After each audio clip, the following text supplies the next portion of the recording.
Mapagpalang umaga po sa ating lahat. Good morning! Good morning po at tayo nandito naman po muli upang papurihan ng ating Panginoon at pasalamatan siya sa kanyang ginawa.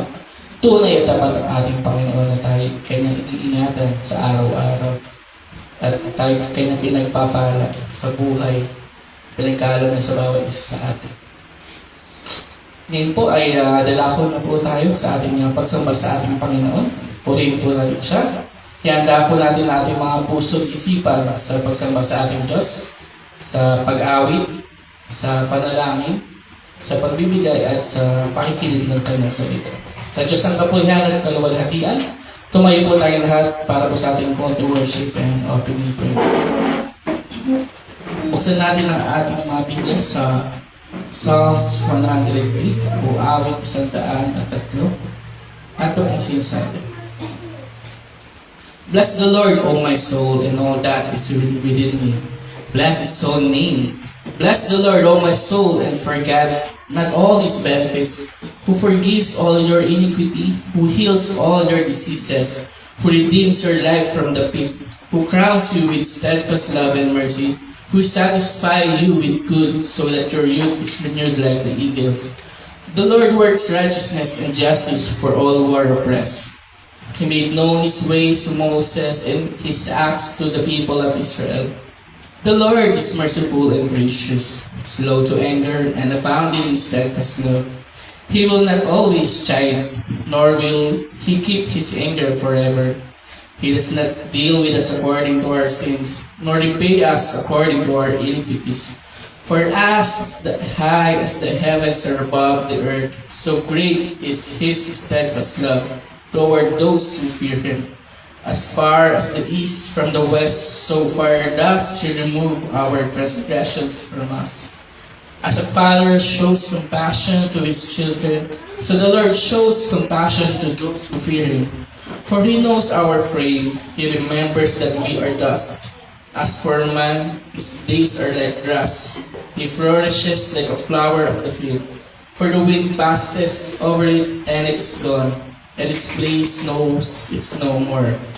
But the steadfast love of the Lord is from everlasting to everlasting on those who fear Him, and His righteousness to children's children, to those who keep His covenant and remember to do His commandments. The Lord established His throne in the heavens, and His kingdom rules over all. Bless the Lord, O you His angels, you mighty ones who do His word, obeying the voice of His word. Bless the Lord, all His souls, His ministers who do His will. Bless the Lord, all His works in all places of His dominion. Bless the Lord, O my soul. Tayo po na lang. O muli aming Diyos, aming salamat. Karapat-dapat na Ikaw ay papurihan. Sapagkat Ikaw ang aming Diyos na mapagpatawad,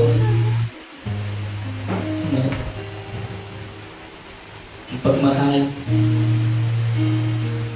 siyang umiibig sa amin sa kabila ng aming kalugmukan sa aming kasalanan. Nahararapat ng hatulan sa walang hanggang kaparusahan. Ngunit dahil sa inyong biyaya, sa inyong pag-ibig, sa inyong awa, kami ay naririto, nagtipon-tipon, nakatayo sa inyong harapan, sa inyong presensya, nagpupuri at nagpapasalamat sa inyong ginawa sa aming buhay. Salamat, Panginoon, dahil hindi niyo kami pinabayaan sa aming kalugmukan. Pagkos, Panginoon, ay binigyan niyo kami ng katuwiran sa inyong harapan sa pamamagitan ni Kristo Jesus. Siyang nagpahayag ng aming kasalanan. Siyang namatay sa krus at nabuhay na mag-uli. Siyang nasa inyong kanan, sa inyong presensya. Salamat, Panginoon, dahil patuloy niyong biyaya at pag-iingat sa amin. Tunay at tapat ka sa inyong pangako, Panginoon, na kami iingatan hanggang sa huli. Hanggang sa huling inyong pagbabalik. Sa pagbabalik ng Panginoong Kristo. sa magdadala ng kanyang kaharian. Upang kami, Panginoon, ay makasama ka sa buhay na walang hanggan. Nagpupuri at nagpupuri lamang sa inyo. Salamat, Panginoon. Dalangin namin, Panginoon, sa araw na ito at sa inyong problema o mga hadlang na humipigil sa amin sa pagsamba sa inyo. Maging inyong katuwiran, Panginoon, at kaluwalhatian mo siya. Pumukaw sa aming mga puso at isipan. Sapagkat ito ang iyong araw ng itinalaga. Sambahin ka, sapagkat ikaw ang aming Diyos na kanilikha. Dalangin namin ang iyong salita ang siyang patuloy na magbago sa amin. At upang ikaw aming lubusang makilala, makita ng iyong kagandahan ng kaluwalhatian sa inyong salita. Salamat, Panginoon. Muli, Panginoon, ngayon ipupuri at papasalamat sa inyo. Ito pong aming dalangin sa tayo sa pangalan ni Jesus, na aming Diyos at tagapagligtas. Ngayon po ay dadawat tayo sa ating community singing. Hinahangad ko po ang lahat ng umawit at nagpapuri at pagsamba sa ating Panginoon sa pangunay ng ating music team. Sabay-sabay po natin itaas ang pangalan ng ating Panginoon.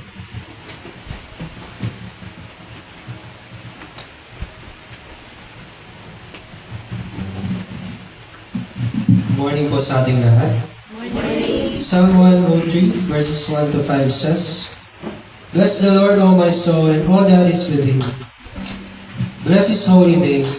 Bless the Lord, O my soul, and forget not all His benefits, who forgives all your iniquity, who heals all your diseases, who redeems your life from the pit, who crowns you with steadfast love and mercy, who crowns you with good so that your youth is renewed like the eagles.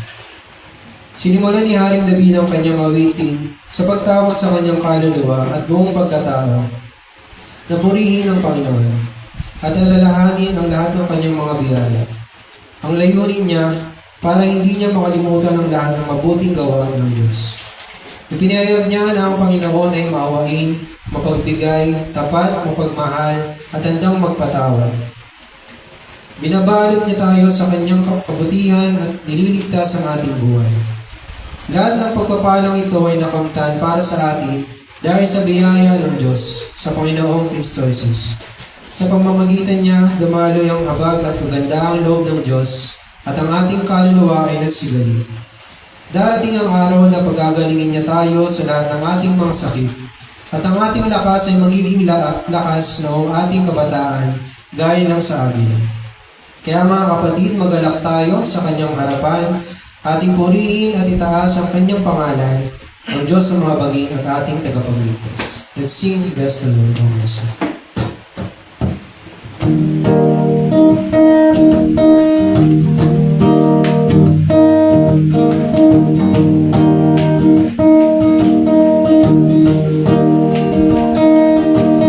Our God is slow to anger when we go astray.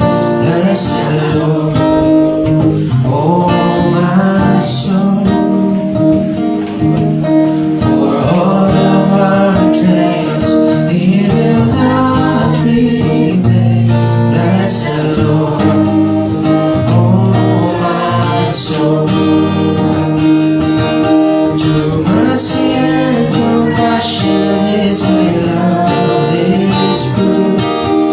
He covers our transgressions like His snow. As far as from us for all our sins we bless the Lord, oh my soul.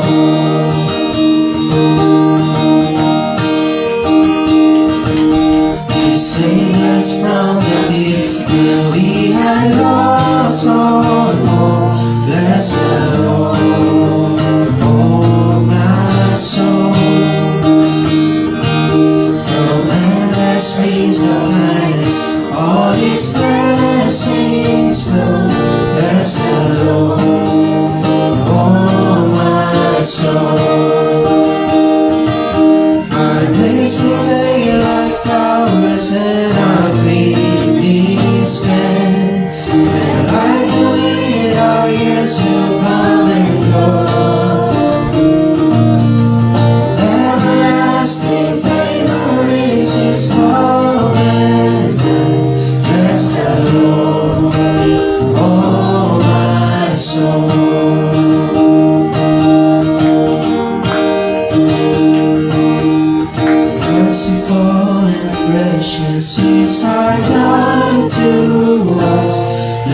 the Lord, oh my soul,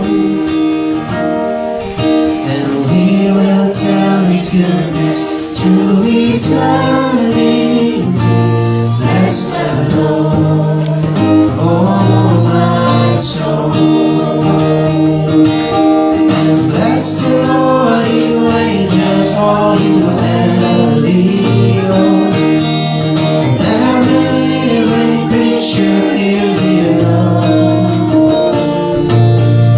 Praise the Father, praise the Son, and Holy Ghost. Bless the Lord, oh my soul.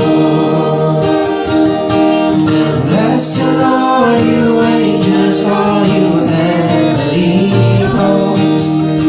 Every living creature here below.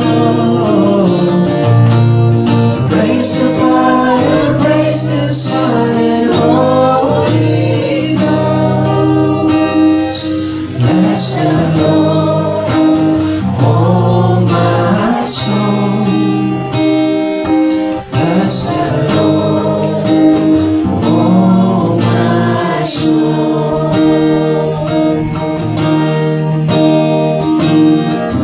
Christ is sure. Christ is sure and steady anchor in the fury of the storm. When the winds of God blow through us and our sails are all being torn.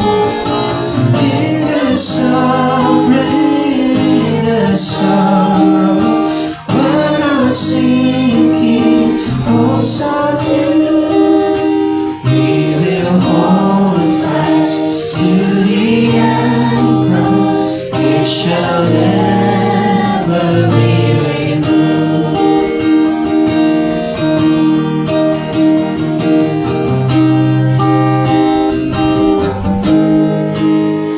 Christ is sure and steady anchor, while the tempest rages on.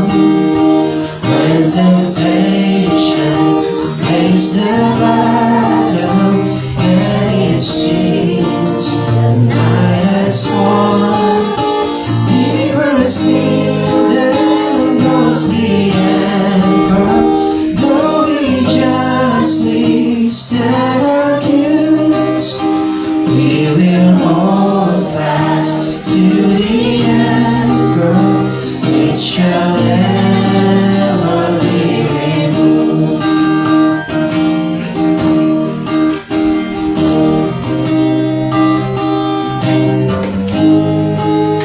Christ is sure and steady anchor through the floods of unbelief.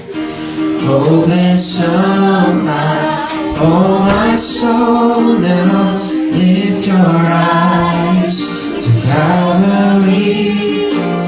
This our balance of assurance, see His love forever prove. We will hold fast to the anchor, it shall never be removed.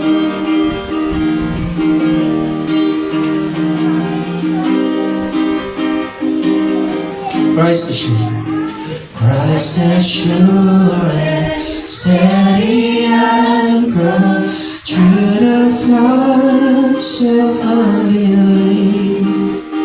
Hopeless sun and His glory, and we draw a final breath.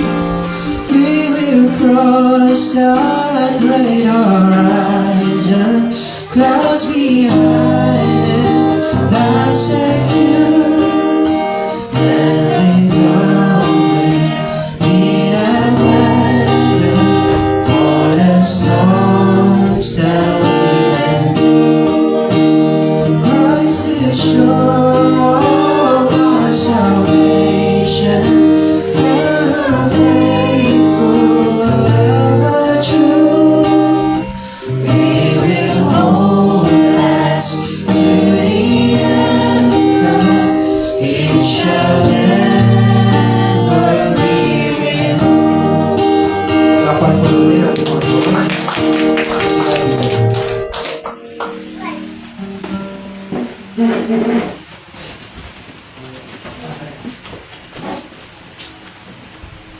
Good morning po. Ngayon naman ay dadapo po tayo sa ating pananalangin. Sige po. Ikit po natin ang ating mga mata at tutulog tayo sa ating Panginoon. Let's pray. Our loving Heavenly Father, we thank you for these songs of praise, songs of hope and joy. We praise you for who you are. What you continue to do in our lives. Indeed, you are the shore of our salvation, our steady anchor, that shall never be removed. And so we bless you today, dear Lord. We are thankful after a week, we can rest in your arms and look to you and bless you. Today, dear Lord, we come to you with humble hearts. We confess our sins.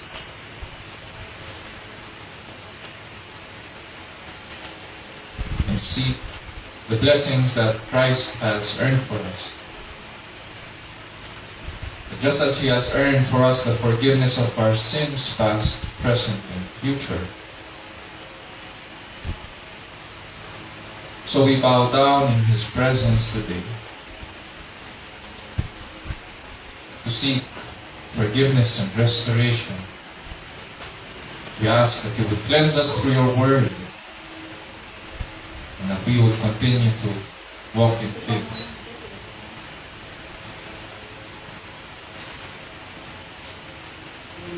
O Lord, we also come to You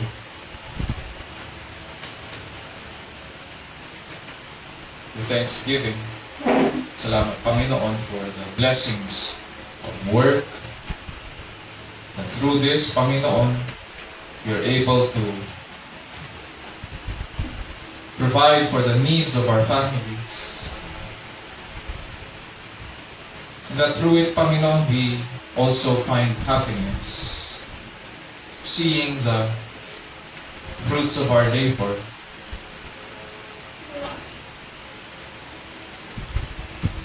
So we are thankful, Panginoon, that through work we find purpose and growth.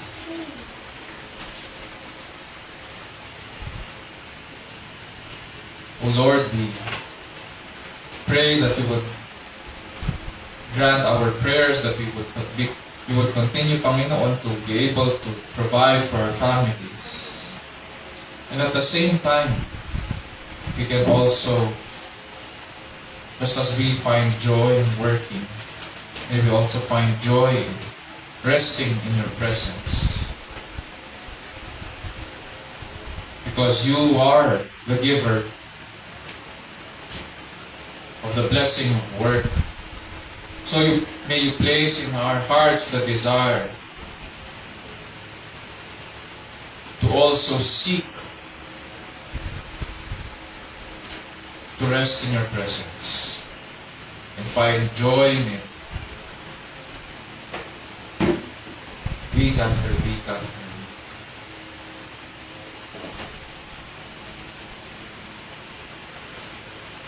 O Lord, we thank You as well sa ministry that You have placed in our hands. Grant us to be faithful in the responsibility that You have given us to minister the gospel in this community You have placed us in. Ganon din sa aming mga families. But just as You have given a commission sa inyong mga alagad to go and make disciples of all nations, baptizing them in the name of the Father and of the Son and of the Holy Spirit, teaching them to obey all the things that You have commanded them to do. So we pray that we would be faithful, Panginoon, just as your church has been faithful. So we pray, dear Lord, that we would participate in this. Understanding yung role ng ministry ng VBM in the Great Commission. Even as we think about, Panginoon, about our husbands and wives, and our sons and daughters, our parents and grandparents, our brothers and sisters, friends. So we pray, dear Lord, that you would give us the boldness to be able to speak about the goodness of our Lord Jesus Christ and what He has accomplished for us in His life, death, and resurrection. Oh, we pray, dear Lord, that even sa aming our different vocations, whether we be employees or students, or whatever calling, responsibility that has been given us, we pray, Panginoon, that we would take these opportunities not only to grow in knowledge and skill, but that we would understand that you have called your people to a life of holiness. So we too, O Lord, we pray that we would be able to live, Panginoon, according to this standard.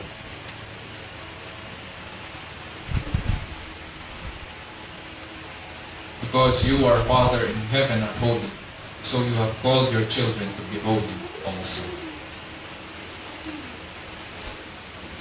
And so we pray, Panginoon, that we would be able to point one another to you. Thank you, Panginoon, that you have granted us families, young families.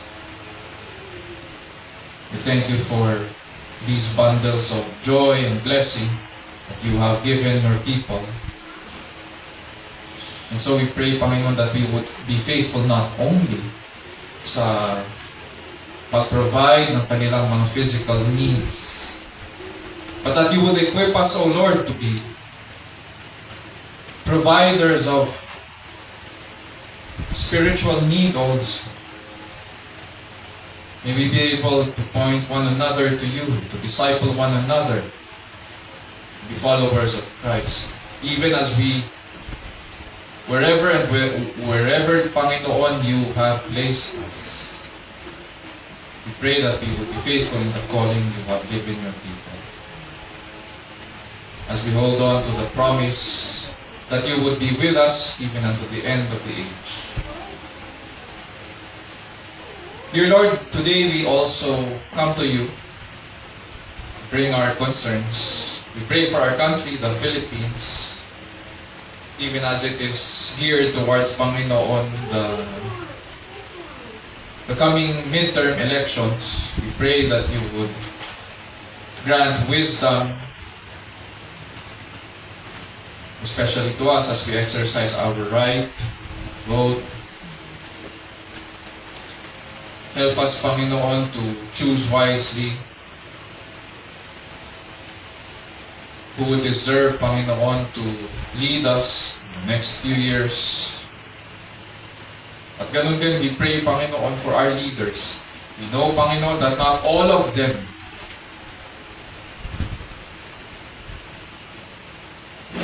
know you. And so we pray that the gospel would dawn upon them, that our brothers and sisters, that we would be able, dear Lord, as well, to minister to them the gospel.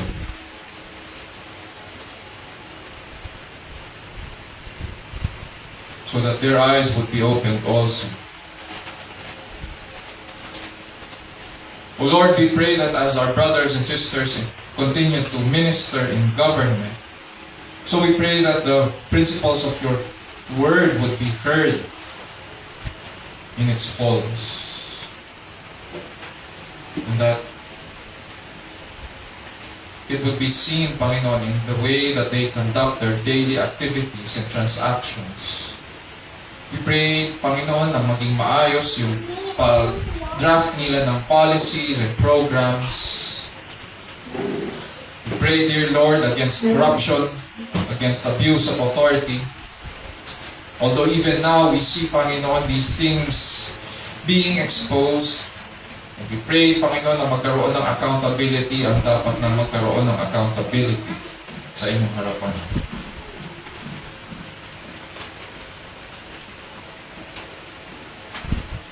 We also pray, Panginoon, for wisdom sa aming mga leaders.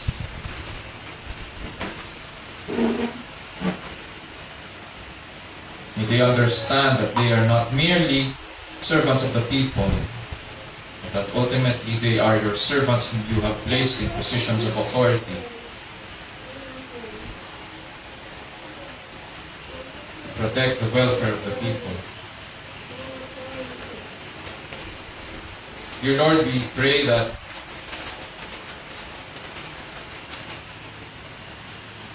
even now as we come to you, we pray for our brothers and sisters na may mga sakit, may mga nararamdaman who could not be with us today. And so we ask, dear Lord, that you would extend your healing hands upon them. They would be well.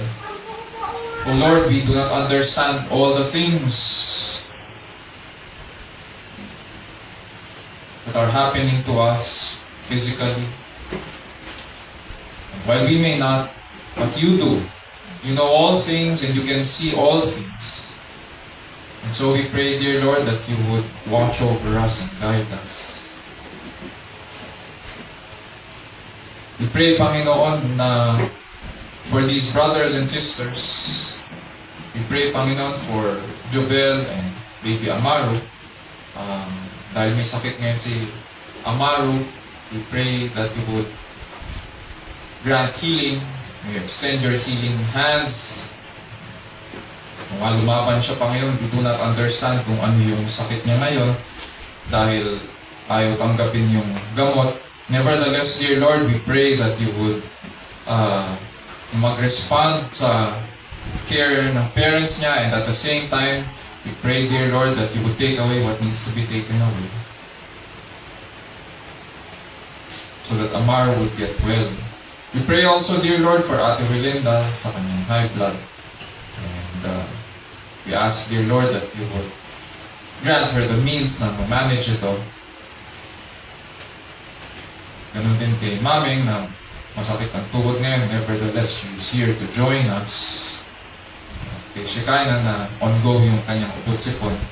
We pray, dear Lord, that may you grant that the medicines that we're taking and our lifestyle and managing it would be effective, Panginoon, sa pag-control ng mga bagay-bagay na nararamdaman namin. But in the end, we pray that you would help us, that you would remind us that our bodies are a gift from you, and that we ought to commit not only to good health, but to a life of wellness, understanding that the things that we need to manage, hindi lamang yung mga symptoms namin, but overall the things that we take in, the things that we need to take, the things that we do and should not do, and the things that we need to do.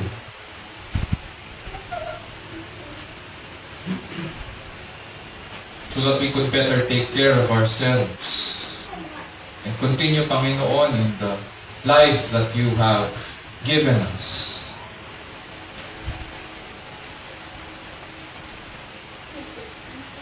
O Lord, we also pray, Panginoon, for our students some who have already begun yung kanilang mga summer break, others who are preparing para sa susunod na school year.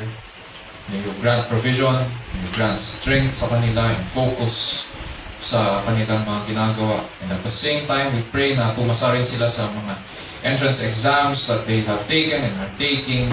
We pray that may you help them sa pag-focus sa kanilang pag-aaral. But at the same time, even as you have given them these responsibilities, may they remember, dear Lord, that it is you who provides for them.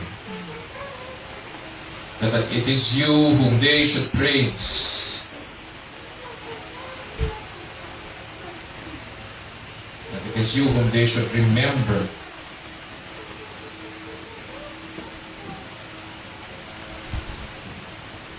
Especially in times of difficulty and challenge. It is you who have brought them this far.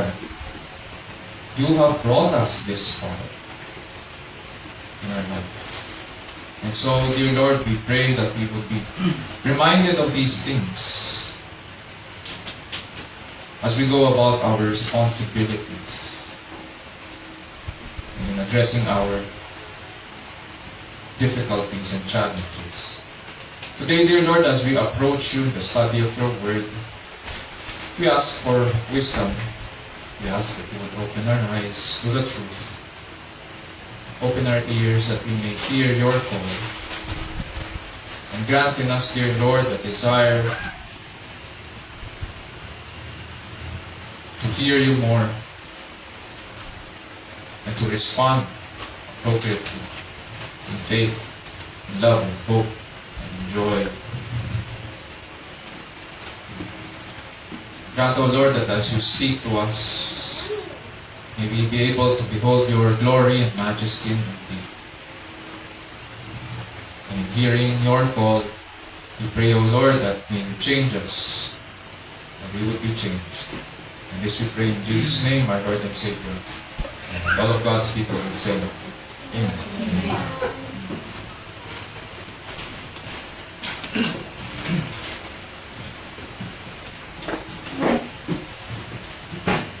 Ngayon po ay dadako na po tayo sa pagbasa ng salita ng Diyos na magmumula sa aklat ng Romans chapter 1 verses 1 to 7 sa pamumunayan ng ating kapatid na si Joselito de Chavez. Tumayo po tayong lahat bilang paggalang sa salita ng Diyos.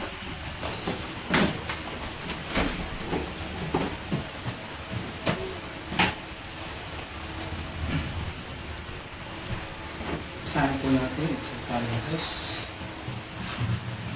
Namumula po sa Romans 1, verses 1 to 7.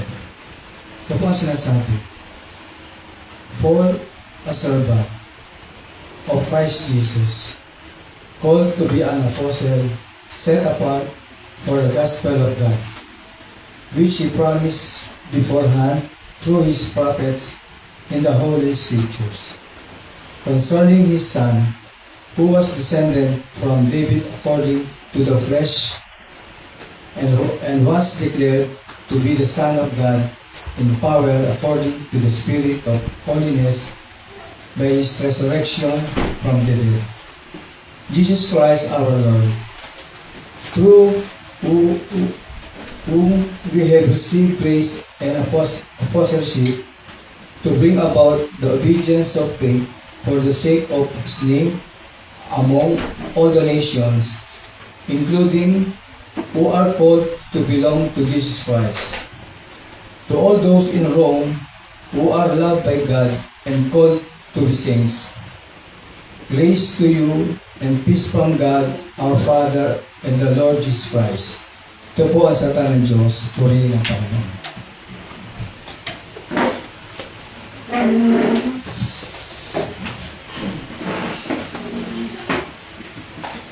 So muli po, ang salita ng Diyos ay katotohanan at ito'y kanyang kinasihan.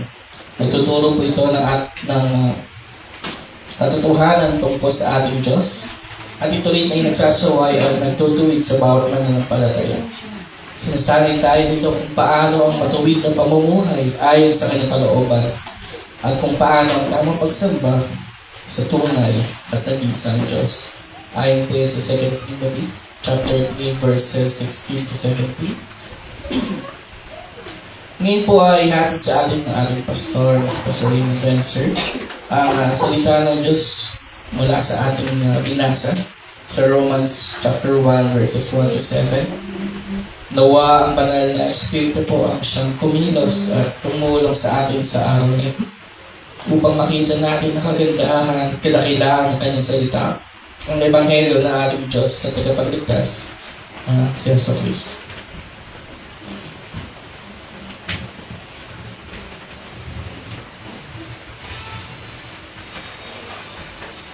Good morning.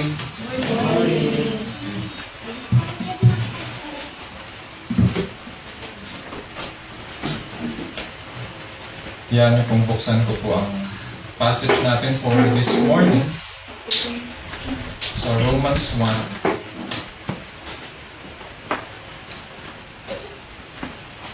This time naman po, babasahin ko po sa Tagalog. At ganito po ang sinasabi. Romans 1 verses 1 to 7. Romans 1 verses 1 to 7 at ganito po ang sinasabi. Si Pablo na alipin ni Jesucristo na tinawag na maging apostol, ibinukod sa Ebanghelyo ng Diyos na kanyang pinangako ng una sa pamamagitan ng kanyang mga propeta sa mga banal na kasulatan.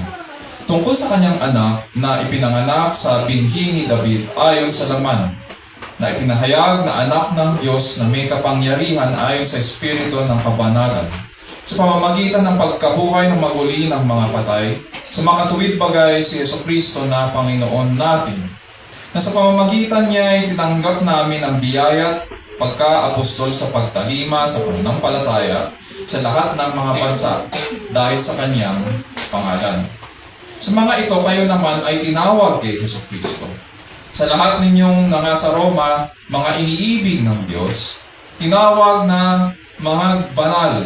Sumainyo nawa ang biyaya at kapayapaang mula sa Diyos na ating Ama at Panginoong Jesucristo. Ito po ang salita ng Panginoon, purihin ang Diyos. It was last year po nung maisip ko po na magkaroon po tayo ng sermon series tungkol dito sa gospel, specifically sa Book of Romans. Although in the past, natapos na po tayo sa iba't ibang mga aklat. Nandyan po ang aklat ni James, nandyan ang aklat ng Jude, nagsimula na tayo sa pag-aaral ng Book of Genesis at saka sa Revelation. Pero we have not had a book study on the Book of Romans or Paul's letter to the Romans. So, habang pinaplano yung aking sermon calendar for 2025, I decided na isama ito sa ating magiging series for this year. Ang aklat po ng Romans ay mahalagang pag-aralan sapagkat dito po ay pinapahayag ng Diyos ang kanyang katuwiran at katarungan. Madalas kapag pinag-uusapan natin ang Ebanghelyo, ang na-emphasize ay ang pag-ibig ng Diyos. And napupunta po sa background ang katarungan ng Diyos. But in the Gospel, we find na ang Diyos ay matuwid. He is good. And sabi nga ni Pablo, in it, the righteousness of God is revealed from faith to faith. So ganyan ang Ebanghelyo na pine-present dito sa aklat ng Romans. It shows us another angle ng gospel. Sabi nga ni Paul Washer, isa sa mga kilalang Baptist preachers today at naglilingkod sa Heart Cry Society, what is the gospel? It's good news. It's very good news. But it's only very good news to a very terrified man. What you need to understand, the most terrifying thing that I can tell you, the most terrifying truth that I can tell a man, a woman, a child, is this: God is good. The problem is that we are not good. In the book of Romans, Paul beautifully unpacks the goodness of God and His righteousness at ang implications nito sa kasaysayan at sa ating buhay. Kasi tayo ang nangangailangan nitong goodness ng Panginoon. At nakita natin ang kanyang goodness from the time of creation itself. Sa Genesis 1, pagkatapos likhain ng Diyos ang bawat pamunuan, sinasabi niya, and God saw everything that He had created, and behold, it was good. Pagkatapos niya lalangin ng tao, sabi niya, very good. Today, panalangin ko po na sa umagang ito ay makilala po natin na ang Diyos ay matuwid and at the same time, makapagin. Na Siya ang nagpapalakas sa atin at gumawa sa kasaysayan ng paraan para makalapit at makatugon tayo sa Kanya. Naway pagkaloob ng Panginoon na bigyan tayo ng mga panibagong naisin upang makilala po natin na Siya ay ang tagapagligtas, na Siya ang Panginoon ng lahat. Sa Kanyang salita, habang nabubuhay po tayo sa presensya ng Diyos, sa ilalim po ng kapangyarihan ng Diyos, at para po sa kalwalhatian ng ating dakilang Diyos. As is our title, ang tanong po natin sa scripture sa umagang ito ay, why is the gospel important? Why is the gospel important? Which leads us dito sa Romans chapter 1, verses 1 to 7. Habang sinusulat po ito ni Pablo, it was the year 57 to 58 AD. And although the church was flourishing, kasalukuyang nagkakagulo po yung mga believers dito. Nakakilala na po sila sa Panginoon, and yet alam natin na maraming work na kailangan gawin sa church. Marami silang mga bagahe. Nag-aaway ang mga Hudyo at Hintil na mananampalataya dahilan dapat raw mag-observe ngayon itong mga kapatid nilang Hintil ng mga Jewish practices. Halimbawa na lang para mapabilang po sa covenant people ang mga Hentil, dapat daw silang magpatuli, yung mga kapatid nilang Hentil. Makikita natin yung later on na dinidil ni Pablo yun sa Romans as we go along sa chapter 2, sa chapter 3, at saka sa chapter 4. Sabi rin nila dapat din daw i-observe ng kanilang mga kapatid na Hentil ang Sabat at saka yung iba't ibang food laws. Ididil yun ni Pablo sa Romans chapter 14. Dito sa aklat na ito, madalas din natin makikita, binibigyan ko lang po tayo ng outline at saka overview kung anong i-expect natin sa aklat na ito. Madalas din natin makikita ang mga katagang to the Jew first and to the Gentile. Habang dinidiscuss ni Pablo ang kasaysayan ng katubusan para i-clarify sa mga readers niya kung paano ang naging application of salvation in history. To the Jew first and to the Gentile, sapagkat ang mga kausap po niya dito ay yung nagbabangayan na Jewish Christians at saka Gentile Christian communities. Ayon po sa mga scholars, ang iglesia sa Roma po ay maaaring itinatag ng mga mananampalataya na nakakilala sa Panginoon noong Pentecost. Ang Pentecost po, yun yung sa Acts chapter 2, bumaba ang banal na espiritu at nagpahayag ang mga apostol sa iba't ibang wika. Pero ang problema dito sa church sa Rome, hindi sila nakatanggap ng kahit anong apostolic teaching. And so, wala pang pumupunta doon na apostle. Nung time na sinusulat ito ni Pablo, kahit siya, hindi pa siya nakakapunta doon. Although, ang tanong natin siguro sa ating isipan, paano nalaman ni Apostol Pablo na merong church doon? Malamang may nagbalita sa kanya. So, nalaman niya na mayroon, kaya ngayon sumulat siya doon. At dahil wala pa silang natatanggap na apostolic teaching, ito malamang ang dahilan. Walang authority eh. At dahil walang authority na tumatayo, hindi sila nagkakasundo. Kaya ngayon, ito si Apostol Pablo, sinisettle niya ngayon itong mga baggages at saka differences nila upang ibalik sila sa diwa ng panukalan ng Diyos. Na pag-isahin ang Hudyo at saka Hentil. Matatandaan natin sa Gospels, mababasa natin yung sinabi ng Panginoon kung bakit siya bumaba. Sabi niya, mayroon siyang kawan na hindi part ng Israel na kailangan pa niyang tipunin. At yun yung dahilan kung bakit siya bumaba.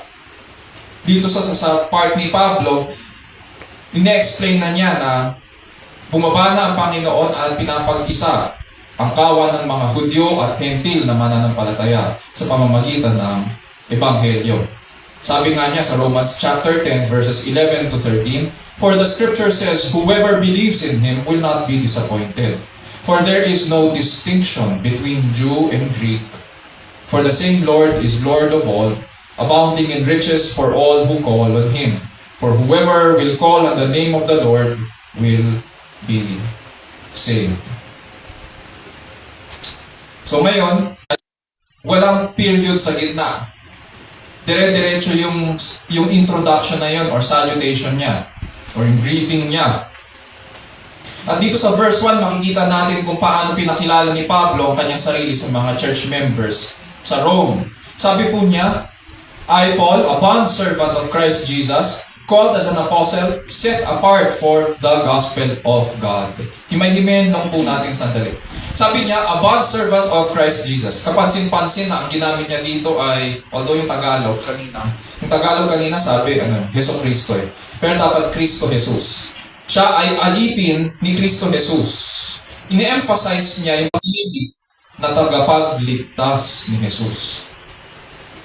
Yun yung, tapos sabi niya, ano yung relationship niya kay Kristo? Si Kristo ang Panginoon, ako ang kanyang alipin. Yun yung relationship niya kay Kristo. Sa original language, ang kahulugan po ng salitang alipin ay may kaakibat na tinubos at pinalaya. Dahil siya'y tinubos ni Kristo, siya po ay pagmamay-ari, siya po ay property, siya po ay possession ng Panginoon. Pinalaya siya mula sa kasalanan upang maging malayang mabuhay para sa Panginoon. And Paul understood na ang kanyang buhay ay hindi sa kanya. Ang lahat ng kanyang layunin, ang buong buhay niya, ang lahat ng kanyang interest ay nakatuon sa kalooban ng Panginoon. Sabi nga ng isang scholar, as a bondservant, one owned nothing and was nothing without one's master. Sa makatuwid, nakikita ni Pablo ang kanyang sarili as, I owe it all to Christ because He is my life, He is my master. Yun ang ibig sabihin ng pagiging isang alipin. Wala ako kung wala si Kristo. He is my life, He is my master. And in contrast, ang alipin ni Kristo ay hindi po alipin ng kasalanan. Hindi rin po siya alipin ng mundo, hindi rin siya alipin ng kamunduhan.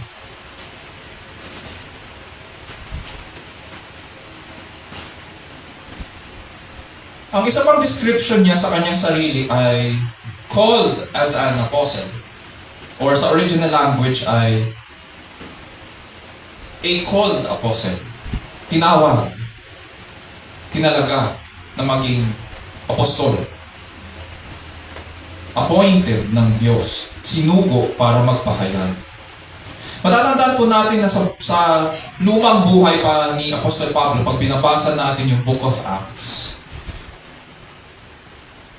siya po yung binabanggit na a young man named Saul sa Acts chapter 7. Sa Acts chapter 6 may mababasa po natin from 2 hanggang Acts chapter 6 habang lumalaki yung church. Di ba, nagka-problema yung Jerusalem Church dahil parami ng parami ang mga nakakakilala sa Panginoon. And yet may problema dahil napapabayaan po yung pangangailangan, physical or felt needs ng mga church members. Ano sabi ng mga apostol? Pumili kayo ng 7 lalaki na tapat. At sila ang magsaserve sa inyo sapagkat hindi tama na ang mga apostol na kami ay mapapabayaan namin ang pananalangin at pagpapahayag ng salita para lang mapagbigyan ang physical needs. So para makapagpatuloy ang ministry at mapag-isa ang buong community dahil they were on the verge of splitting dahil kiniklaim ng yung isang grupo na napapabayaan sila, yung isa naman palibhasa, natatanggap nila yung kanilang mga pangangailangan, nagbabangayan ngayon tuloy. It seems ito yung may mga Gentile and Jewish communities na ganun. Hindi nagkakasundo. So sabi ng mga apostles, pumili kayo ng 7 lalaki dyan sa inyong community para mag-serve sa inyo who are full of the Spirit or who are immersed in the Word of God. At ang isa sa mga pinili nila ay si Esteban. As we go along from chapter 6 to chapter 7, mababasa natin si Esteban po ay nangaral.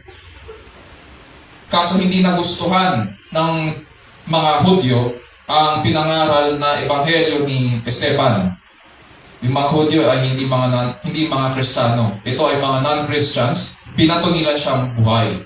Ang isa sa mga nag-authorize na patayin si Esteban, or rather, ang nag-authorize na patayin si Esteban ay si Apostol Pablo. Hindi pa siya apostol na. Batang pa lang siya, Pharisee. Ang pangalan niya ay Saul. Sa Acts 7:54-60. 2 chapters later, sa Acts chapter 9, mababasa po natin na habang naglalakbay itong si Saul papuntang Damascus dahil uusigin niya ang Christian church doon, ang ginagawa niya, kinakaladkad niya ang mga Kristiyano palabas ng kanilang mga bahay para batuhin sila ng buhay. Habang papunta siya doon, ang nangyari, na-encounter niya ang resurrected Christ. Binulag siya ng Panginoon habang siya'y nasa daan. At sabi sa kanya ni Kristo, Saul, Saul, why are you persecuting me? Saul, Saul, why are you persecuting me? And therefore, hindi natuloy yung pag-uusig dahil nabulag siya. Pero ang nangyari kay Pablo, nag-assign ng Panginoon, nagpadala ang Panginoon na kukup-kup sa kanya. Ang pangalan ng kukup-kup sa kanya ay si Ananias of Damascus. It would seem na kung sino yung uusigin niya, yun yung pinadala ng Panginoon kay Saul. At ganito siya pinakilala ng Panginoon kay Ananias and sa ibang mga Christians sa Damascus.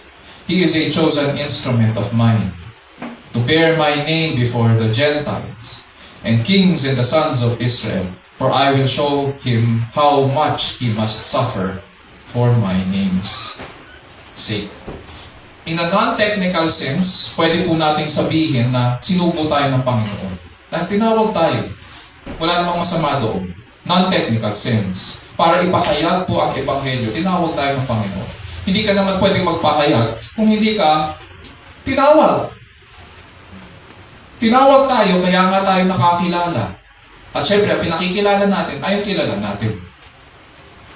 Pero sa panahon po natin ngayon, we must make it clear, we must put a demarcation line na wala na pong apostol sa panahon natin. Although alam natin na mayroon dyan na mga nagtatawag sa kanilang mga sarili na apostol daw sila.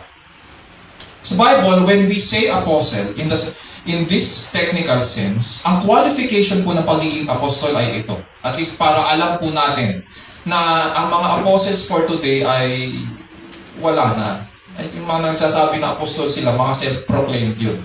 Number 1, para ikaw ay tawaging apostol in the biblical sense, si Kristo ang pumili sa iyo tulad sa pagpili ng 13. Pastor, di ba 12? Kasama si Apostol Pablo, di 13. Si Kristo ang pumili sa'yo. Tulad sa pagpili sa kanila. That's one. Si Kristo ang tumawag at nagsugo sa'yo. At pangatlo, saksi ka sa muling pagkabuhay ni Jesucristo. Maaaring wala si Pablo noong Resurrection Day, pero nakita niya ang resurrected Christ habang papunta siya sa Damascus. And this was the time noong early church pa. This was the foundational period ng church. So, sa panahon natin, hindi na ito foundational stage ng church. Bakit pa magkakaroon ng apostol? At saan sila nakakuha ng authority na tawagin ang sarili nilang apostol? Hindi sila magka-qualify. So sabi ni Apostol Pablo, siya raw ay bond servant of Christ Jesus, called as an apostle. And ano yung pangatlong description niya sa sarili niya? Set apart for the gospel of God. Set apart. In past sermons, napag-aralan natin na ang salitang set apart ay may connotation po ng holiness. Diba? To be sanctified. Itong salitang set apart sa Griego has the same consonants as yung salitang Pharisee sa Hebrew. Pareho sila ng consonants. Diba? Merong vowels, may consonants. Ang vowels, A, E, I, O, U. So, itong consonants ng Pharisee sa Hebrew, kapareho ng salitang Griego na set apart. Ang problema, kinurap ng mga Pharisees itong ibig sabihin ng set apart. Ang mga Fariseo, hiniwalay nila ang mga sarili nila sa mga ordinaryong tao at itinaas ang kanilang sarili. So yung meaning ngayon ng pagiging set apart, napunta sa pagpapaimbabaw. Hypocrisy. Samantalang ang totoong at tamang kahulugan ng pagiging set apart ay binukod ka ng Panginoon, binukod ka ni Kristo para sa Ebanghelyo ng Diyos. Kailangan humayo ka, pumunta ka sa mga tao, mag-reach out ka sa mga hindi nakakakilala kay Kristo. At paano mo gagawin yun? Hindi mo iiwalay ang sarili mo sa kanila. Pupunta ka sa kanila. Mamumuhay ka kasama nila.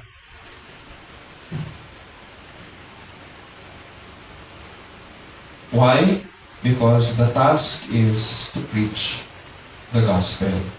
The task is to proclaim the good news of Christ. And this gospel or good news does not belong to man.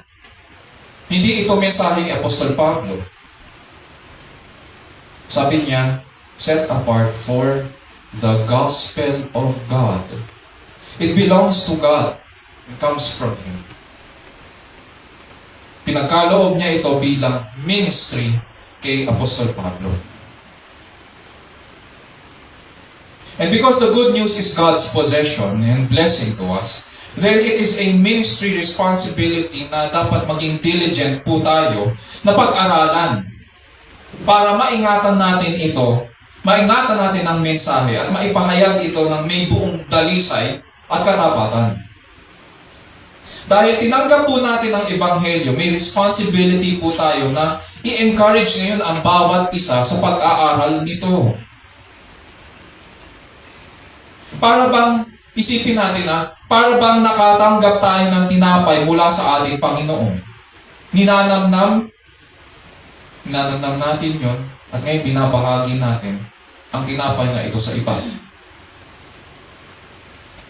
One cannot share what one does not have. But God expects that we minister the blessings that we do have. Pinapanalangin pa nga natin, gawin niyo po akong daluyan ng pagpapala. Pero paano ka magiging daluyan ng pagpapala kung ikaw mismo nagiging hadlang doon sa pagpapalang yun? In what way nagiging hadlang tayo sa panalangin natin na maging daluyan? Maraming paraan. Kasalanan,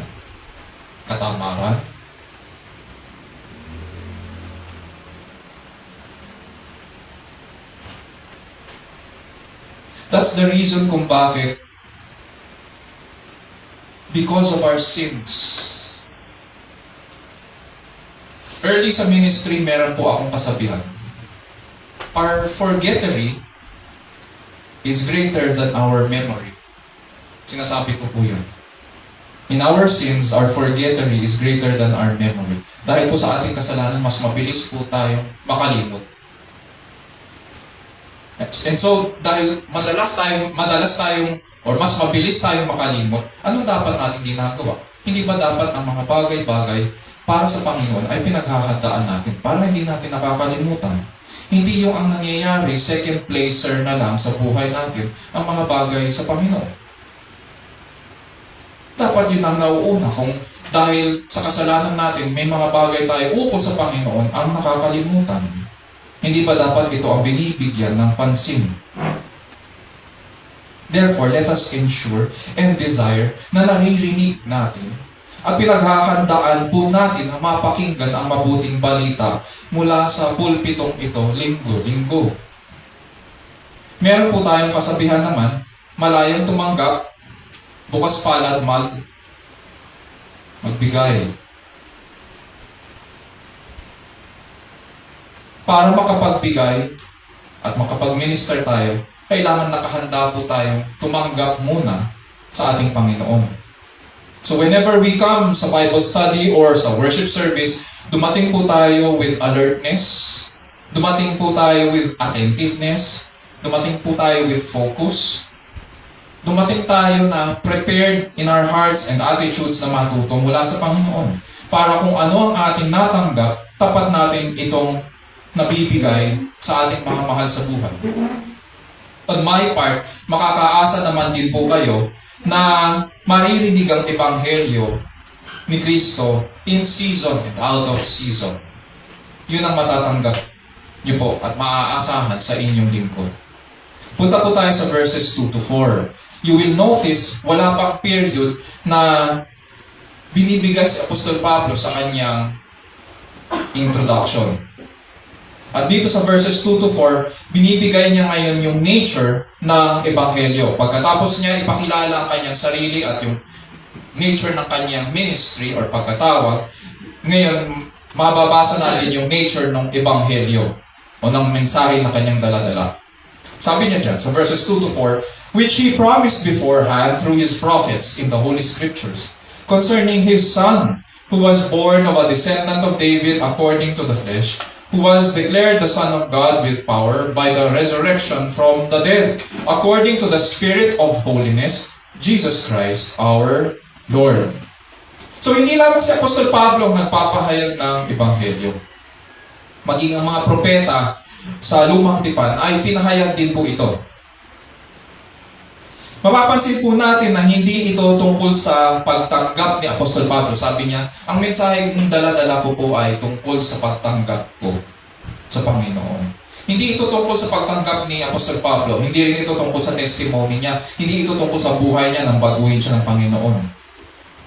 Kailangan po natin tandaan, when we talk about the gospel, it is not about us. Hindi tayo ang paksa ng Ebanghelyo. Meron po akong in-interview one time na sadly, asawa pa man din ng pastor. Nung tinanong ko po siya kung anong Ebanghelyo, ang kinuwento niya sa akin ay yung pagtanggap niya. Sadly, namihasa po tayo at nasanay po tayo na tungkol sa ating pagtanggap ang Ebanghelyo. When the fact is, when we look at the Bible, it is not about us. And it is never about us. Kaya mapapansin nyo, from start to finish, ang ating service, ang focus ay gospel. But it never talks about AJ o sa pagkakilala niya sa Panginoon. It never talks about Kuya Owen or Ronel or Jonah or Kuya Nato, yung mga leaders and presiders. It never even talks about me. It's not about us. May specific content po ang mabuting balita. Therefore, It is never and will never be about us. No matter how dramatic pa ang pagkakilala natin sa Panginoon. Ito raw ay tungkol kay Kristo Jesus, ang anak ng Diyos. Anong description ni Pablo sa kay Kristo?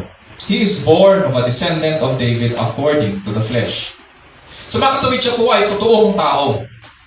Hindi siya 50% God and then 50% man. Heresy po yun. He is fully God, He is fully man. Hindi rin po siya katulad ng mga false teachers na nagpapalagano na siya raw ay kaluluwa tapos nagkatawang tao.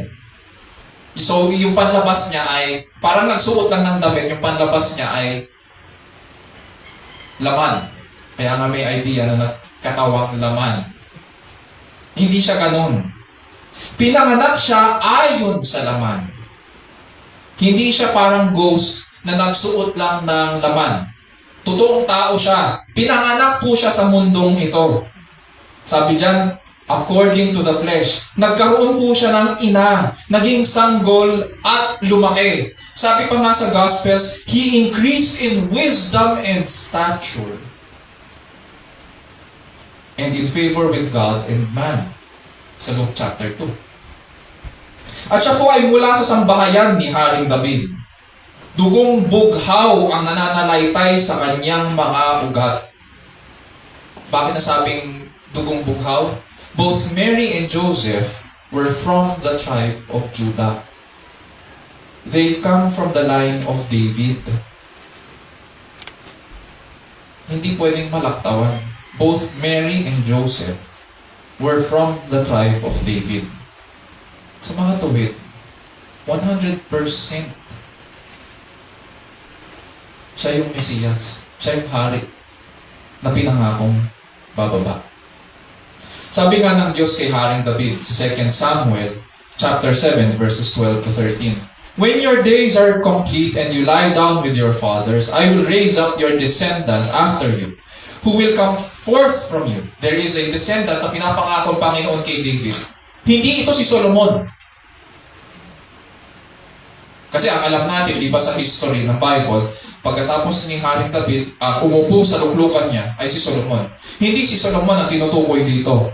I will raise up your descendant after you, who will come forth from you, and I will establish his kingdom. Anong klaseng kingdom to? He shall build a house for my name, sabi ng Diyos. And I will establish the throne of his kingdom forever. Eh si Solomon, ilang taon lang. Ito, ang kanyang luklukan ay magpakailanman. So si Kristo ang pinangakong hari na binhi ni David na uupo sa luklukan magpakailanman. Ayon sa mga scholars, ito tignan naman natin. May mga sinulat naman din. Baka sinasabi niya, Bible lang yan, Bible history lang yan eh. Pag-aralan, ito, saglitan lang natin yung mga historians.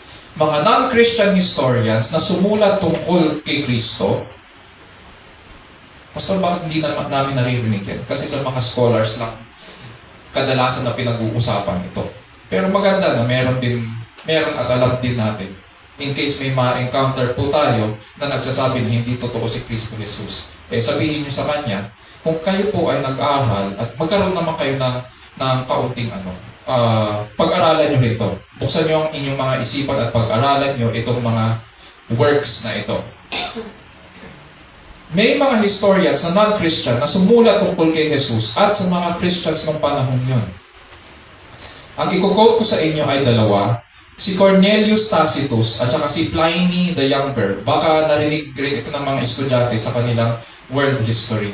Si Cornelius Tacitus po ay isang Roman historian na nabuhay noong AD 56 hanggang AD 120.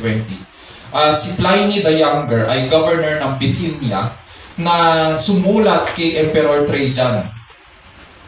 Si Emperor Trajan ay isa sa mga kilalang persecutors ng Christians noong panahong AD 100 to 113. At parehos lang sumulat tungkol kay Kristo at sa impact ng ministry ni Kristo sa mga mananampalataya noong panahon nila. Ang sinulat ni Tacitus ay ang tinatawag na annals or the histories. At ganito, pakinggan natin ang sinabi niya. Nero substituted as culprits and punished with the utmost refinements of cruelty a class of men. At tinutukoy na class of men dito ay mga Christians. At kinamumuhian nila yung mga Kristiyano ng panahon nila. Bakit? Loathed for their vices, mabisyo daw, whom the crowd styled Christians. Christus, the founder of the name, yung name na Christians, had undergone the death penalty in the reign of Tiberius by sentence of the procurator Pontius Pilatus. Pakinggan naman natin ngayon si Pliny the Younger sa kanyang letter to Emperor Trajan. Sabi niya, the accused who denied Christ, kasi ang nangyari dito, meron silang mga nahuli na may listahan po sila ng mga Kristiyano. Parang katulad si Pablo, may listahan po sila ng mga nagpo-profess na sila ay kay Kristo. At ngayon, dinala nila, dinakip nila itong mga taong ito. Pero it seems na itong mga lalaking ito ay dinideny ngayon si Kristo. Okay? So, hindi totoong mga Kristiyano, although nasa listahan lang sila. Sabi ni Pliny the Younger kay Emperor Trajan, the accused who denied Christ asserted, however, that the sum and substance of their fault or error had been that they were accustomed to meet on a fixed day before dawn. So, sabi niya, parang sinasabi dito ng mga dinakip nila at doon ka magpaliwanag sa police station. Etong mga nagpapaliwanag, sabi nila, hindi, kaya lang naman kami nahuli kasi nagkamali kami na nakasanayan po namin katulad ng pag-iimbita nila sa amin doon sa kanilang service bago magmadaling araw. At ano daw ginagawa doon? They sing responsively a hymn to Christ as to a God, and to bind themselves by oath, not to do some crime, but not to commit fraud, theft, or adultery, not falsify their trust, nor to refuse to return a trust when called upon to do so. When this was over, in other words, meron silang parang church covenant na hindi sila paglabas nila sa church, hindi sila mamumuhay na tulad ng mga pagano. Na hindi sila magnanakaw, hindi sila gagawa ng masama sa kanilang kapwa, hindi sila makikiapid, hindi nila sisirain ang tiwala sa kanila ng kanilang kapwa. Ganun daw. And when this was over, pagkatapos daw ng service, it was their custom to depart and to assemble again to partake of food, but ordinary and innocent food. As early as 100 AD, ang food fellowship nandun na. And Christians were enjoying food fellowship. Pero that's beside the point. Ang point dito, the life and death of Christ, the Son of God, is a historical fact. And any historian na may respeto sa kanyang ginagawa would accept as public record and account ang life ni Jesus Christ at yung kanyang ministry. Because even non-Christians wrote about Him and His people nung time nila. Punta tayo sa verse 4. Sa verse 4 ng ating passage, dinagdag ni Apostol Pablo yung mga salitang, who was declared the Son of God with power by the resurrection from the dead, according to the Spirit of holiness. Itong discussion niya on the gospel, we have to understand na kailangan natin balikan yung kanyang audience. Nagpapangayan yung Jewish and Gentile communities. Pag sabing Gentile po, hindi sila mga Hudyo. They can be composed of Romans, they can be composed of Greeks, pwedeng mga, dahil ito po ay sa Rome, all roads lead to Rome, eka nga, sabi nila. So, iba't ibang mga nationalities ito, basta hindi Hudyo. So, ngayon, nagbabangayan ito. At dito sa verse 4, ang dinidil ni Apostol Pablo, kanina ang dinil niya, ay yung pagtingin ng mga Hudyo kay Jesucristo. Sinabi ni Pablo, siya po ang Mesiyas, 100%. siya dugong bughaw mula kay Haring David. And so settled na yon sa mga Hudyo. Dito naman dito sa verse 4, ang kinakausap naman niya ay yung mga Gentile believers. Sabi niya, who was declared the Son of God with power by the resurrection from the dead, according to the Spirit of holiness. Dahil marami po na sa kanyang audience ay mga Hentil, at ang bagahe po ng mga Hentil noong time na ito, hindi po sila naniniwala kasi sa muling pagkabuhay. Bakit? Ano ba meron doon? Ang tingin po nila kasi sa muling pagkabuhay ay marumi. Kung nanood po tayo ng The Da Vinci Code, tatandaan po ba natin yan? Ang isa sa mga contentions doon ay yung tungkol sa pagkamatay ni Jesucristo. Actually, yung Gnostic Gospel yun ang tinatalakay doon, Gnostic Gospel ni na Judas, ni na Mary Magdalene, and so on. Ang isa sa mga paniniwala ng mga Gnostics ay ganito. Everything that is spirit is clean, and everything that is flesh is dirty. May dualism. Therefore, ako na tao ay marumi dahil sa aking laman. So, ngayon, ano ang way para matakasan ko itong karumihang ito, para matapos ito? Kailangan kong magpakamatay para maging malaya ako dito sa aking laman. Hindi ito Bible ha, hindi ito tinuturo ng Bible, tinuturo ito ng mga Gnostics. Mga Gnostics. Sinasabi nila, at yung mga Gentiles ng panahon ito, naniniwala doon sa ganon. So naniniwala sila na ang muling pagkabuhay ay marumi. Bakit daw? Bakit siya bumalik sa karumihan? Kasi ang tinuturo ni na Pablo, bumalik siya sa laman, naging tao siya, nabuhay siya muli. O so ngayon, ang sagot ng mga Hintil, bakit siya bumalik sa karumihan? Sapagkat para sa kanila, ang kamatayan ay kalayaan mula sa karumihan at ang espiritu ay kabanalan. Pero Paul now corrects yung kanilang false belief. Dapat po nating tandaan na si Kristo ay anak ng Diyos mula pa sa walang hanggan nakalipas. There was never a time when He was not. He always was and is God the Son. Si Kristo ay pinahayag at napatunayan na makapangyarihang anak ng Diyos nang siya'y buhay mula sa mga patay sa pamamagitan ng banal na espiritu. Yun yung sinasabi niya dito. It is the Spirit of holiness that was responsible for the resurrection. If the Spirit of holiness is responsible for the resurrection, ibig sabihin, the resurrection is clean. The resurrection is pure. The resurrection is holy. You see yung kung paano niya pinatatamaan ngayon yung mga kausap niyang mga hentil na may bagahe. And Christ is not just the humble Messiah na nagligtas sa atin. Hindi siya yung humble Messiah lang. He is. Dahil tagumpay po siya sa kamatayan, He is the Lord of Lords. He is Lord of all. Kurios Christos.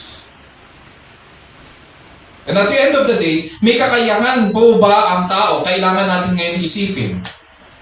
Pwede tayo mag-philosophize. Ganyan yung resurrection, ganyan-ganyan. Pero at the end of the day, may kakayahan po ba ang tao na bumalik mula sa mga patay? Wala. Diyos lamang ang makakagawa nito. At lahat ng ito ay naaayon, hindi lang yun. After 3 days, nabuhay na maguli, ibig sabihin, yung patay na talaga. Nilibing na eh. Hindi yan yung parang, 5 minutes lang, hindi huminga. Tapos nabuhay ulit. Ang tawag po doon, resuscitation, hindi yung resurrection. Pinatunayan ni Kristo after 3 days. 3 days, nakalibing na siya. Nabuhay siyang muli. Diyos lamang ang makakagawa nito. At lahat ng ito'y naaayon, sabi ni Pablo, ayon sa ipinangako ng Diyos sa kasulatan, sa pamamagitan ng mga pinahayag ng mga propeta. And so the gospel reveals to us that all of this, lahat ng nangyari sa kasaysayan ng katubusan ay gawain ng Ama, ng Anak, ng Espiritu Santo. This is the work of the Holy Trinity. Ngayon, meron tayong dalawang points na makikita sa verses 1 to 4. Why is the gospel important? Verses 1 to 2. The gospel is God's promise that should be preached to His people. The gospel is God's promise that should be preached to His people. Verses 2 to 4. This promise of God is fulfilled in the powerful Son of God who was resurrected by the Spirit of God. This promise of God is fulfilled in the powerful Son of God who was resurrected by the Spirit of God. Proceed tayo sa verses 5 to 7. Dito sa verses 5 to 7, binigay ni Apostol Pablo ang implications o bunga ng muling pagkabuhay ng Panginoong Jesus. Sabi niya, verses 5 to 7, through whom we have received grace and apostleship to bring about the obedience of faith among all the Gentiles for His name's sake, among whom you also are the called of Jesus Christ, to all who are beloved of God in Rome, called as saints. Grace to you and peace from God our Father and the Lord Jesus Christ. Bagaman may mga Jewish Christians po dito sa church at Rome, it was predominantly Gentile. At nag-aaway nga sila. Ang tanong nila sa kanilang mga sarili na kanino ba ang katwiran ng Diyos? Nandun ba sa mga Hudyo? Nandun ba sa mga Hentil? At sinagot ito ni Pablo. Sabi niya, itong biyaya at pagkatawag ng maging apostol ay nanggaling mismo sa Panginoong Jesus na nabubuhay mula sa mga patay. At tinuturing niya itong biyaya, itong pagkatawag niya na maging apostol at dalhin sa kanila ang ebanghelyo sapagkat hindi naman siya karapat-dapat sa tingin niya sa kanyang sarili. Kumbaga parang in a sense nanliliit siya. Although hindi naman yun yung hindi yun yung intention, pero pag nakita mo ang biyaya ng Diyos, makikita mo na hindi ka karapat-dapat na tumanggap ng pagbabala niya. Bakit nasabi ito ni Pablo? Mamamatay tao siya Pinatay niya ang mga Kristiyano Inauthorize niya yung pagpatay ni Esteban. Tapos papunta pa siya sa Damascus para usigin ang mga churches doon. Hindi siya karapat-dapat. At the same time, hindi rin siya mababago kung hindi dahil sa biyaya ng Panginoon. Hindi, nabago siya. For what purpose daw siya binago? To bring about the obedience of faith among all the Gentiles for His name's sake. Kung matatandaan natin yung sinabi ng Diyos kanina nung pinakilala kung sino si Pablo, although hindi pa talaga nababago, hindi pa nakikita yung pagbabago kay Pablo, pero sabi na ng Diyos kay Ananias of Damascus, I will send him to preach to the Gentiles, di ba? At dito sinasabi ni Pablo, dito sa Romans, which he wrote towards the end of his towards yung third niya ministry, sabi niya to bring about the obedience of faith among all the Gentiles for His name's sake. Ano ba ibig niya sabihin dito? To bring about the obedience of faith. This is Paul's way of saying na pinadala siya para gumawa ng mga tagasunod, para gumawa ng mga alagad ni Kristo. Sila raw ang mga nagpapakita ng sino itong mga alagad niya ito. Paano malalaman na sila ay sumusunod kay Kristo? Paano nalalaman na ikaw ay totoong alagad ni Kristo? Na ikaw ay sumusunod sa Kanya, na ikaw ay tapat, na ikaw ay nagmamahal sa Kanya. Sabi dyan, sila raw ang mga nagpapakita ng kanilang pananampalataya sa pamamagitan ng pagsunod. Sa English, ang sinabi, obedience of faith. or the faith that comes from obedience. The obedience that is a fruit of faith.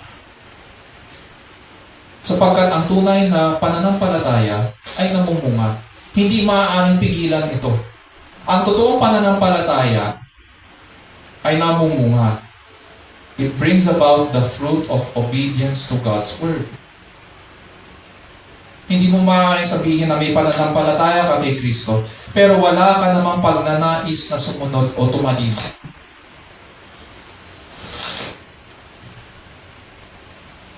And even if na may, Pastor, paano yan? Di ba nag-pray siya? Kahit nag-pray pa yan. Kung hindi namumunga yan sa pagsunod kay Kristo, sa pagtalima sa kanyang salita,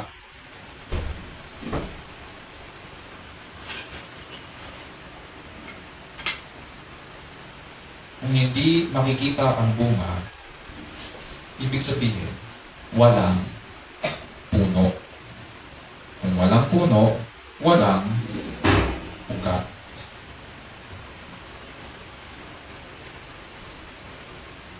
Ang isa pang term na ginamit ni Apostol Pablo para i-describe ang mga mananampalataya sa Roma ay the called of Jesus Christ.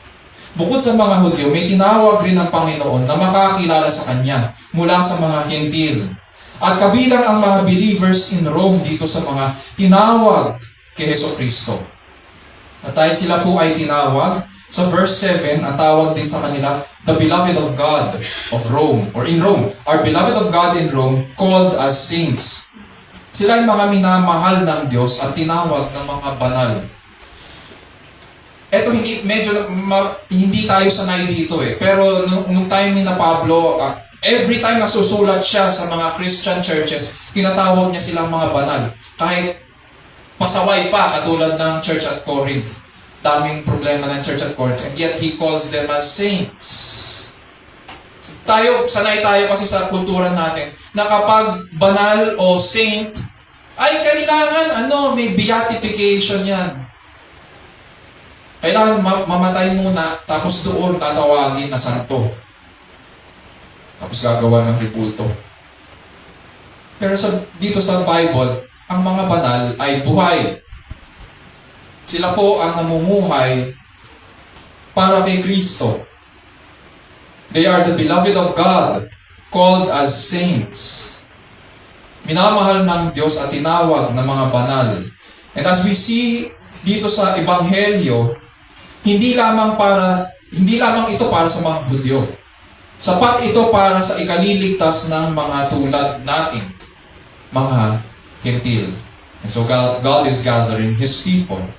Which now brings us to the third point. Why is the gospel important? In the gospel, God included the Gentiles in the plan of redemption. In the gospel, God included the Gentiles in the plan of redemption. Dahil si Kristo ay nabuhay, namatay, at muling nabuhay, ang kalagayan po natin sa harapan ng Diyos ay pinaging banal dahil inilakip tayo sa buhay ni Kristo at sa kanyang kamatayan. At dahil sa kanyang muling pagkabuhay, we were given new life. And day by day, nakikita natin ito, na-experience natin ang paglago sa kapanalan through the obedience of faith. Dahil kalooban ng Diyos na maging tulad tayo sa wangis ng kanyang banal na anak. And God is faithful dahil lahat ng kanyang pangako sa ikaliligtas ng tao ay pinahayag niya sa pamamagitan ng mga propeta. At tinupad niya ang kanyang pangako sa pamamagitan ng kanyang anak na siyang ipinamalitan ng mga apostol naman upang akayin ang lahat ng mga Hentil na kabilang sa sambahayan ni Kristo. Dahil tinanggap natin itong biyaya mula sa Panginoon, tinawag din po tayo ipamalita ito sa iba. Uulitin ko. Dahil tinanggap natin ito. Dahil naririnig po natin ito sa ating ministry. Week after week after week.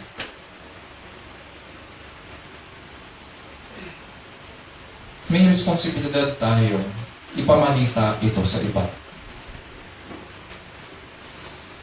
Hindi lamang sa ating mga sambahayan. Nandun na tayo. We believe that our family is God's gift to us. We believe that our family is our first ministry. Doon tayo magsisimula. But it doesn't end there. Mula doon, hahayo tayo. Sino pa ang ibang mga tao na binibigay sa atin ng Panginoon? Mula doon tayo hahayo. Sapagkat mga kapatid, ang tunay na nakakakilala at tagasunod ni Kristo ay sumusunod kay Kristo.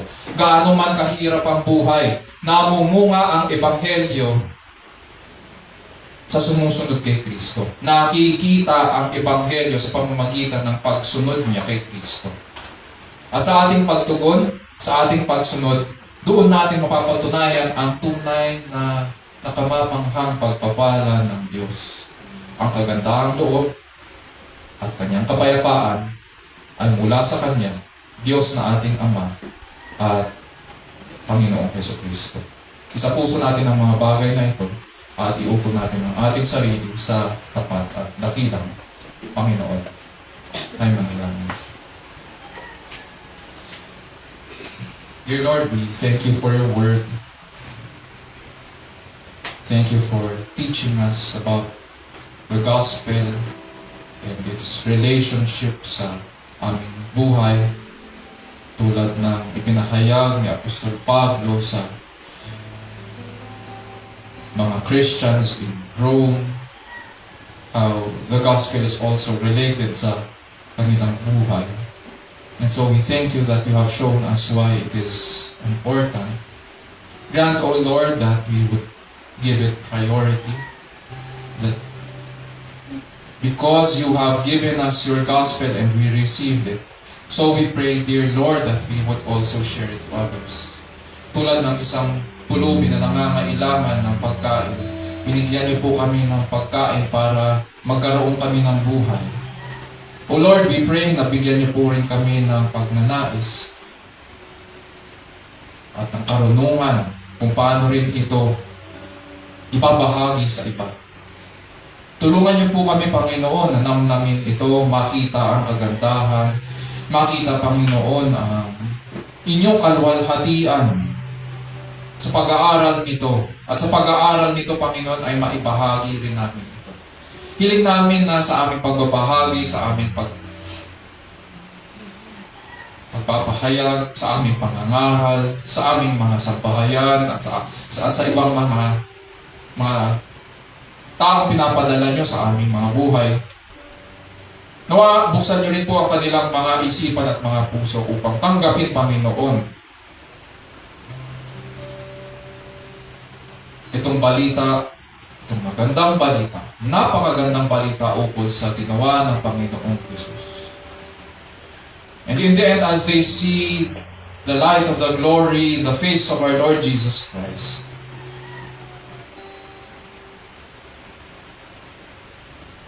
we pray, O Lord, that their eyes would be open to the truth.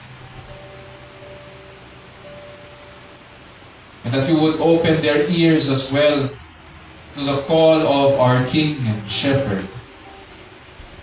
That they would come and approach your throne in obedience of faith. And so we thank you, dear Lord, that for teaching us your word today. Grant us, O Lord, to be able to faithfully teach this to others also. We pray, dear Lord, that as we continue in worshiping you, may you continue to be blessed, Panginoon. Even as we spend time remembering your life and death through the Lord's Supper. And this we pray in Jesus' name, our Lord and Savior. And all of God's people will say, Amen. Amen. Ngayon naman po mga kapatid ay dadako po tayo sa pag-commemorate ng Lord's Supper. And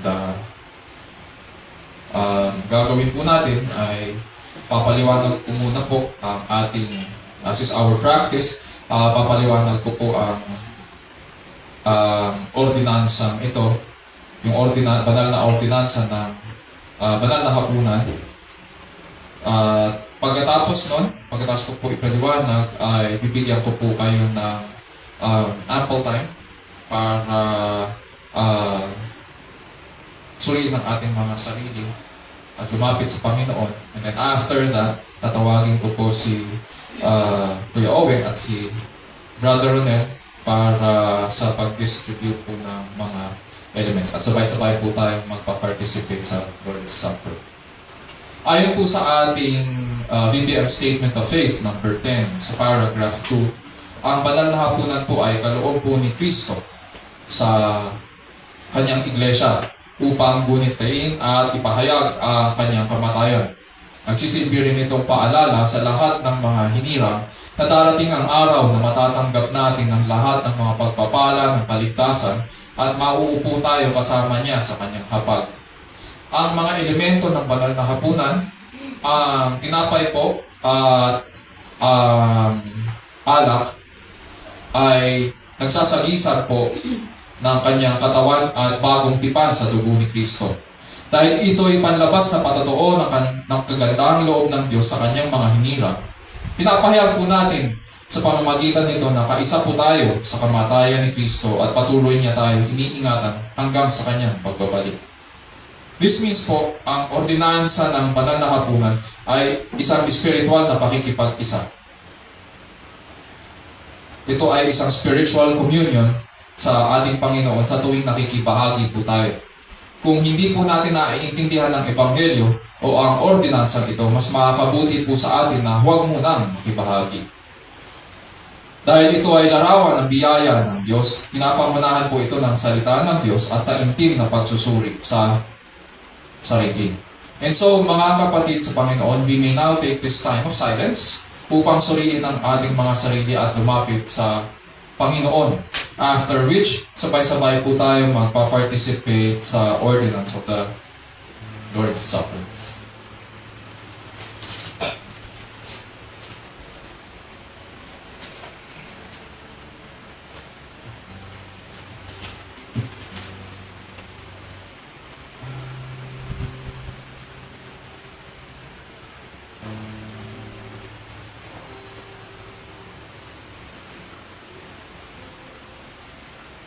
O Lord, we thank you for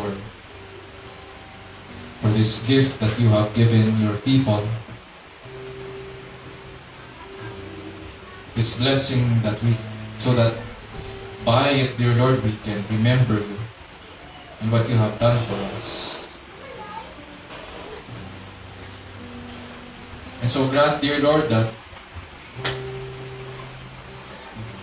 just as you have called us to one body,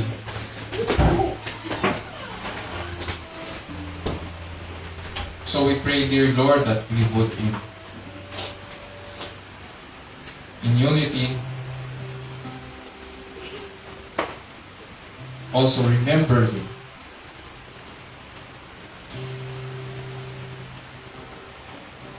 And proclaim you, dear Lord, your death and resurrection for your people as one. We thank you for this gift. And this we pray in Jesus' name, our Lord and Savior. Amen. So, hilingin po natin si Brother Ronel at si Kuya Owen para sa mag-distribute ng ating mga elements.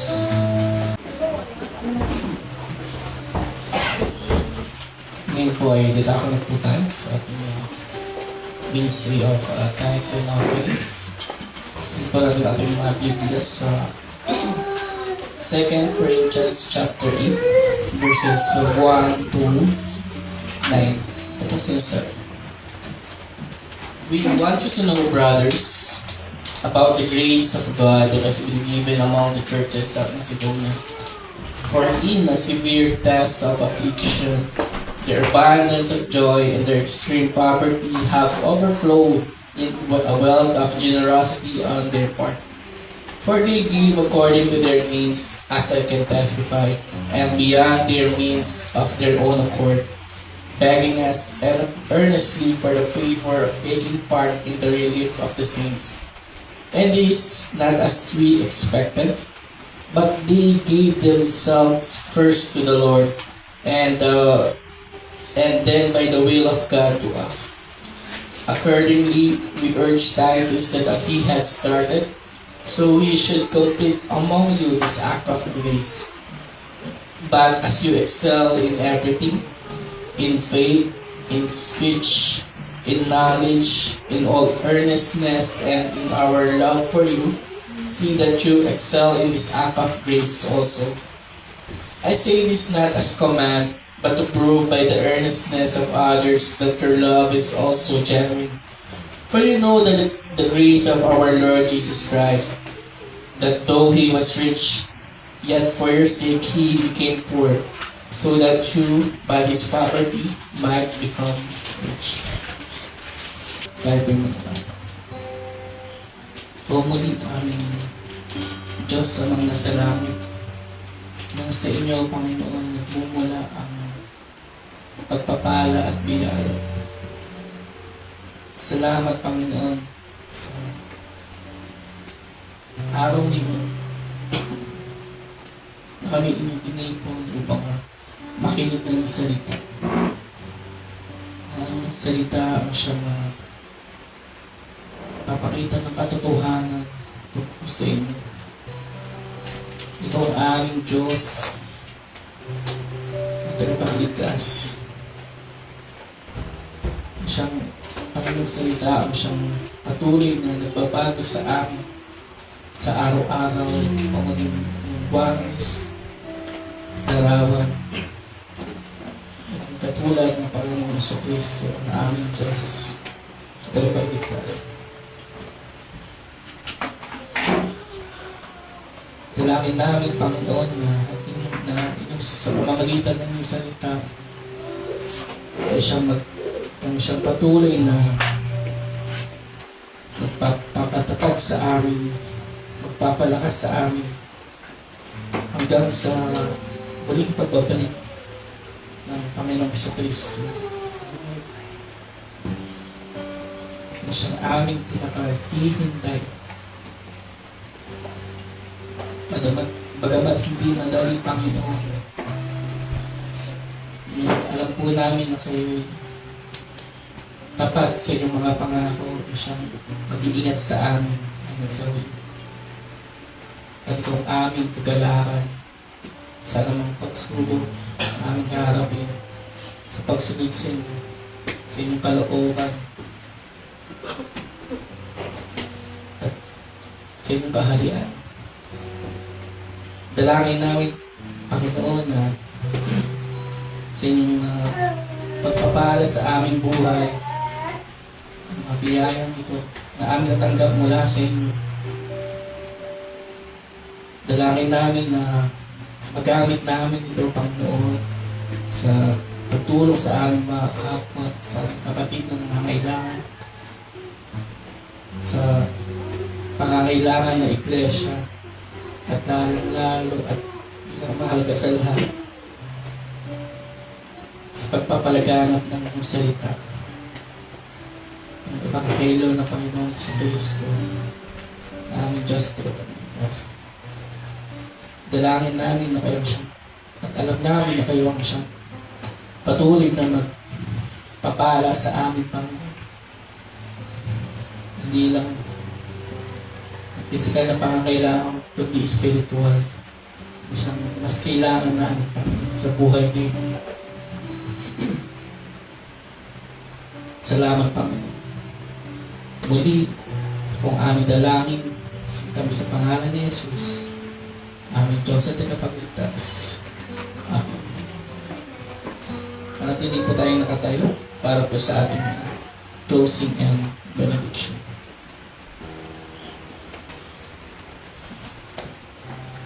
Mga kapatid, purihin po natin ang ating Panginoon at tanggapin ang kanyang pagpapala. Now to Him who is able to keep you from stumbling and to make you stand in the presence of His glory blameless with great joy. To the only God our Savior through Jesus Christ our Lord, be glory, majesty, dominion, and authority before all time, and now and forever. Amen.